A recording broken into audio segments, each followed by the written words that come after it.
ఇప్పుడు సరిగ్గా తెలియాలంటే ఒక రెఫరెండం జరగాలి. ఇవాళ చాలా సులభం నన్ను అడిగితే, సోషల్ మీడియా ప్లాట్ఫారాలు కూడా ఉన్నాయి కాబట్టి. చంద్రబాబు గారు అదేదో ఈ సర్వేలు అంటుంటారు కదా, ఫోన్ సర్వేలు, దాంట్లో ఈ మొక్క చెప్పాలా, అయ్యా మీకు ఈ సంక్షేమ పథకాలు అవసరమా కాదా, అవసరమైతే ఒకటి నొక్కండి, వద్దంటే 2 నొక్కండి. అంటే నాకు తెలిసి 90 మంది అవసరం అంటారు, 10% అవసరం లేదంటారు.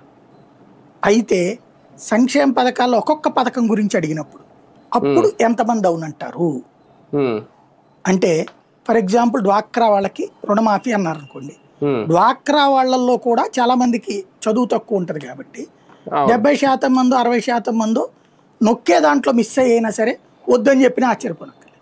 మిగతా జనాలు వద్దంటారు.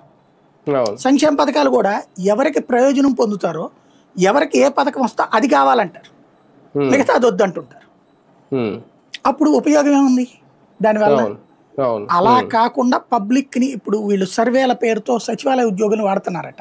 వాళ్ళు అదే కోపం వాళ్ళకి, మేము పెన్షన్ ఇవ్వమంటే ఇస్తాం కానీ సర్వేలు ఏందండి బాబు, జిఎస్టీ గురించి వెళ్ళి ప్రచారం చేయమంటారు, లేకపోతే మొన్న మధ్యన అదేంది P4 పథకం ఉంది కదా దాని గురించి సర్వే చేయమంటారు, లేకపోతే సౌమిత్ర అనేది ఉందట ఆ పథకాల గురించి ఏంది సర్వేలు అని అడుగుతున్నారు.